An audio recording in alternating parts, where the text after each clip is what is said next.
Good evening and welcome to another edition of the Hgp Sportscast for today, Friday, February 1, 2019. I am Jaden Samuels. Thanks for joining us.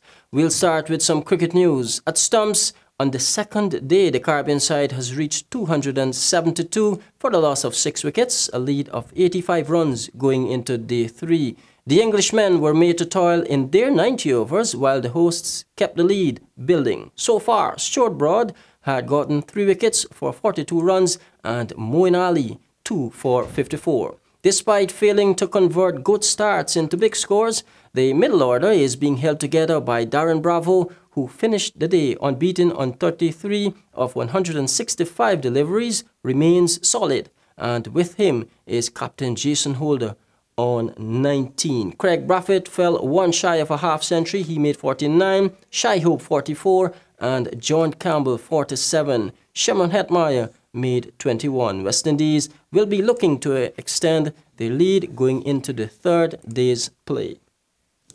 More cricket news. After posting a paltry 108 all out in their first innings, the Trinidad and Tobago Red Force made a strong start to their second innings, ending day 2 on 264 for 5. The Guyana Jaguars had a 42 runs first innings lead after scoring 150, but on day 2, the Red Force openers put up a first wicket stand of 84, followed by a sixth wicket stand of 51.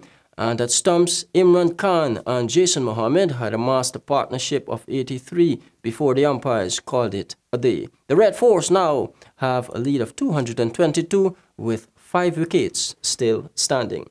We'll turn our attention to some football news. The National Gymnasium comes alive tomorrow evening as the second edition of the National Sports Commission Magnum Mash Cup kicks off with 9 games. Details in this report. Set for a 20-hour start, Northeast Le Penitents will be coming up against Good Life, after which Gaza Squad will do battle with North Rijnveld, followed by Broad Street coming up against newcomers Island All-Stars.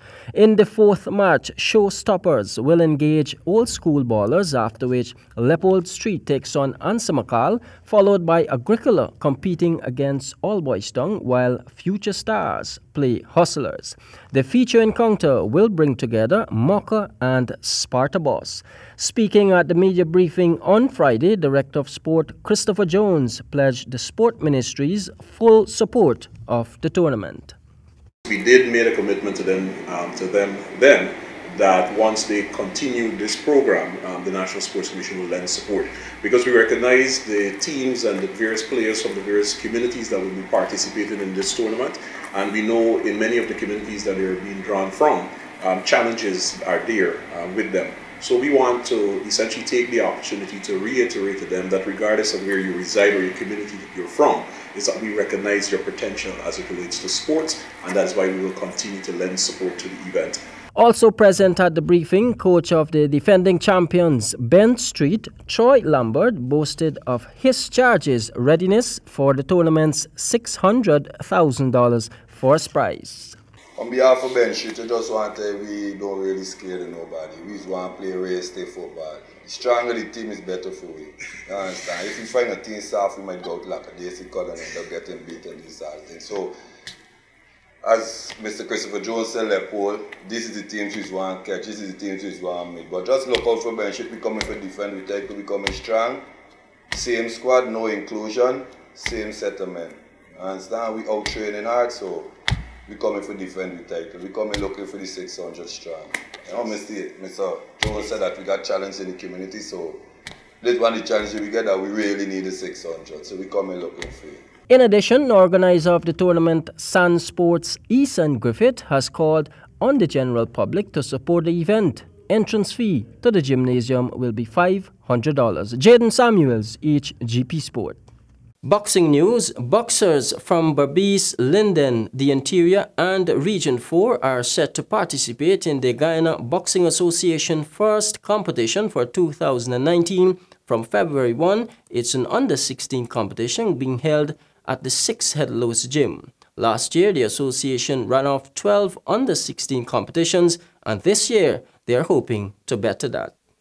The National Sports Commission, in association with the Lyndon Forbes Sampson Burnham Foundation and All Sport and Tour Promotions, 28th Annual Easter Term Schools Winball Cricket Champions Trophy will get underway next Monday, February 4, at the National Gymnasium. And finally, in sports this evening, Director of Sports Christopher Jones is providing facilities and creating events that cater specifically for the differently abled in society. According to the director, when he took office in 2015, there was a coach in the Department of Sports unit that dealt with special needs schools, but there was no funded program to enable sport development for the differently able. Details in this report. Director of Sports Christopher Jones is providing facilities and creating events that cater specifically for the differently able in society. According to the director, when he took office in 2015, there was a coach in the Department of Sports unit that dealt with the special needs schools, but there was no funded program enabling the sports development for the differently abled.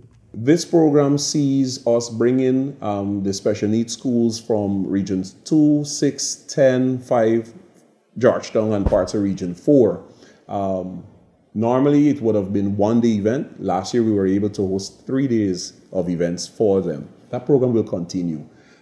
We have since our local coach and our local persons with disability coaches, they have since been assigned or signed up with the international community. So Guyana is now recognized as a country that actually caters for the differently able. Guyana has since been invited to programs that are held regionally and internationally. In 2017 and 2018, Guyana was invited to take part in cycling by the international body responsible for organizing sports for the differently abled. Local participants returned with a medal. Funding for special needs schools and so forth is a priority on our list. As well too, many of our facilities, for example, if you go to the Colgreen Pool on Camp Street, we have recently redone the washroom facilities and many other of our locations. And those facilities actually cater for the differently able. For Hgp Sportscast, I am Samuel Gillis. That has brought us to the end of this edition of the Hgp Sportscast for today. Join us again on Monday for another edition. I'm Jaden Samuel saying good night.